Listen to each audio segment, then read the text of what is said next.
Kids clock, time है अच्छी कहानियों का। छोटी सी इनाया बड़े बड़े सपने लिए हर चीज में ढूंढे जादू की बात। तितलियां, बादल, पेड़ सब उसके दोस्त थे। वो उनसे बातें करती, कहानियां सुनती। वो अकेली थी, स्कूल में दोस्त नहीं थे, पर सपनों की दुनिया में उसकी अपनी जगह थी। क्या झील में सच में कोई रहता है? वो अक्सर माँ से अजीब सवाल पूछती। उसी झील के पास एक दिन कुछ फुसफुसाया। इनाया ने सुनी थी वो पहली पुकार, लेकिन उस दिन इनाया ने नजरअंदाज कर दिया था।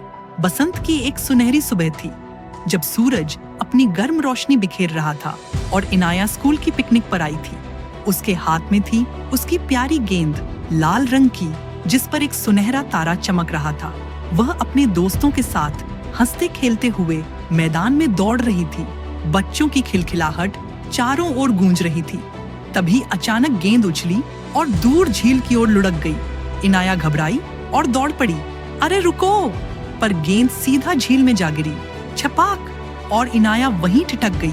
उसकी आंखें बड़ी हो गईं। उसने इधर उधर देखा और मदद के लिए पुकारा, पर बाकी बच्चे अपने खेल में खोए हुए थे।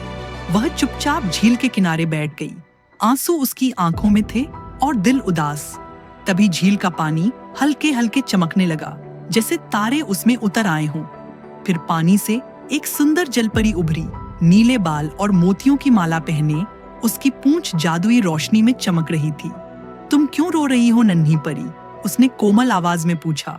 इनाया ने उदासी से लेक की ओर इशारा करते हुए कहा, मेरी गेंद चली गई और कोई मेरी मदद नहीं कर रहा। जलपरी मुस्कुराई और बिना कुछ कहे झील में डूब गई। कुछ ही पलों में वह वापस लौटी।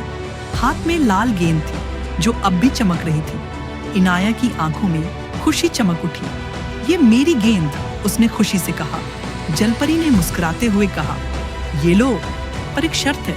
इनाया चौंकी। क्या शर्त? जलपरी ने झील की ओर इशारा करते हुए कहा, मेरे साथ एक जगह चलोगी? और इनाया ने उत्सुकता से सिर हिला दिया। जलपरी ने फुसफुसाकर एक जादुई मंत्र बोला।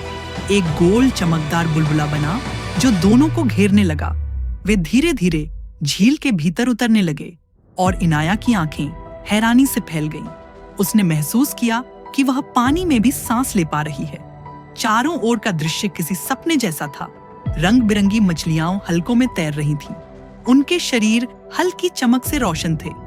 कोरल की नरम टहनियां धीरे धीरे लहरों में झूल रही थीं और नन्हे समुद्री घोड़े किसी नृत्य की तरह गोल गोल घूम रहे थे। अचानक कुछ दूर उसे एक अजीब सी जगह दिखाई दी। पुराना सा पार्क जो अब पानी में डूबा हुआ था। झूले और स्लाइड अब भी वहां थे, बस उन पर कोई नहीं खेल रहा था। इनाया ने चकित होकर पूछा, ये क्या है? इतना सुंदर फिर भी खाली? तभी जलपरी ने बताया, कई साल पहले झील के किनारे एक पार्क था, सबसे रंग बिरंगा और प्यारा। हर बच्चा वहां खेलता, हंसी की आवाज दूर तक जाती। झील एकदम साफ थी, जैसे आईना। मछलियां पास तैरती थीं। बच्चे अक्सर झील में कंकड़ फेंकते और छींटे उड़ाते। पार्क और झील सबसे अच्छे दोस्त थे। पानी हंसता, पेड़ झूमते और हर सुबह नई लगती। फिर धीरे धीरे लोग बदलने लगे। झील में बोतलें, प्लास्टिक और गंदगी गिरने लगी। मछलियां डर गईं, कुछ तो झील छोड़ गईं। पानी ने पहली बार उदासी महसूस की। पेड़ चुप हो गए, झूले अकेले झूलते रहे। कोई अब गाने नहीं गाता था।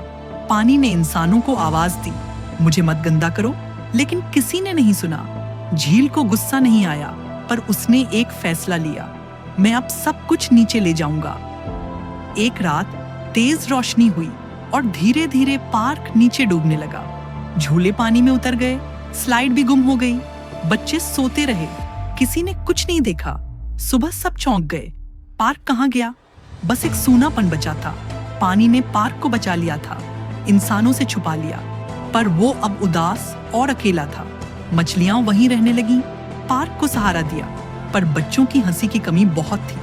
कई साल बीत गए, किसी को उस पार्क की याद नहीं रही। बस झील जानती थी और एक जलपरी रोज पार्क के पास आती।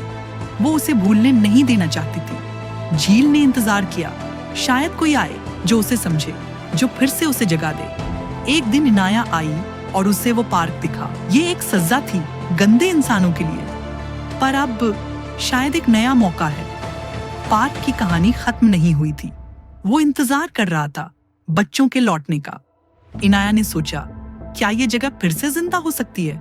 नीलिया हैरान हुई, पर इनाया ने उम्मीद से कहा, अगर इंसान और जल साथ काम करें तो सब मुमकिन है। तभी पानी में तेज रोशनी हुई और पुराना पार्क धीरे धीरे ऊपर उठने लगा। जमीन पर वो पार्क दोबारा बन गया, रंग बिरंगा, जीवन से भरा। बच्चे वहां खेलने लगे। उसी समय इनाया की हथेली पर जल का चिन्ह उभरा। नीलिया ने कहा, अब तुम्हारे पास जल शक्ति है, तुम पानी से बात कर सकती हो। इनाया ने जब हाथ फैलाया तो पानी उठने लगा। वो हैरान थी लेकिन खुश भी। दूसरी ओर दूर शहर में वैज्ञानिकों ने झील से आती रहस्यमयी तरंगों को महसूस किया। वो जलपरी फिर से सक्रिय है, उन्होंने कहा।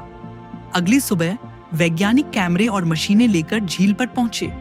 इनाया को तुरंत खतरे का आभास हुआ। उसने नीलिया को सावधान किया। जलपरी डर गई। अगर मैं पकड़ी गई तो झील की सारी जादू खत्म हो जाएगी। इनाया ने वादा किया, मैं तुम्हें बचाऊंगी, मैं जल की रक्षक हूँ। बच्चों की मदद से इनाया ने एक योजना बनाई। वैज्ञानिकों ने जाल और डिवाइस फेंके, लेकिन अदृश्य शक्ति उन्हें रोकती रही। इनाया ने पानी से एक ढाल बनाई और जब वैज्ञानिकों ने बड़ा जाल फेंका, इनाया ने एक तेज तरंग बनाकर उसे उड़ा दिया। जलपरी भी चुप न रही। उसने समुद्री जीवों को बुलाया।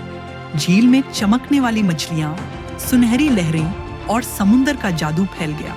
वैज्ञानिकों ने झील के पानी का नमूना लिया और माइक्रोस्कोप से देखा। यह असाधारण है, उन्होंने माना। इनाया ने बच्चों को सिखाया, प्रकृति की रक्षा करो, यही हमारी असली ताकत है। धीरे धीरे वैज्ञानिक भी समझने लगे, शायद ये जादू नहीं, प्रकृति की शक्ति है। लेकिन तभी आसमान में अंधेरा छाने लगा। एक भयंकर तूफान आने वाला था। झील का पानी उबलने लगा। इनाया ने कहा, हमें मिलकर इस तूफान से लड़ना होगा। उसने अपनी चमकती हथेली उठाई। पानी उसके चारों ओर घूमने लगा। जलपरी ने समुद्री जीवों को बुलाया। सबने मिलकर एक शांत जलवृत्त बनाया। वैज्ञानिकों ने भी अपने मौसम नियंत्रक यंत्रों से मदद की। विज्ञान और जादू साथ काम करने लगे। तूफान थम गया। झील फिर से शांत हुई। सबके चेहरों पर मुस्कान थी। वैज्ञानिकों ने नीलिया को आजादी दी। अब हम तुम्हारे दोस्त हैं, उन्होंने कहा। इनाया ने सबको सिखाया, पृथ्वी हमारी है, इसे प्यार से बचाओ। जलपरी ने कहा, तुमने हमें जादू की सबसे बड़ी सीख दी, मित्रता और सम्मान। अंत में इनाया और जलपरी ने मिलकर धरती और पानी दोनों की रक्षा की। अगर वीडियो पसंद आया हो तो लाइक करें, शेयर करें और चैनल को सब्सक्राइब करना न भूलें।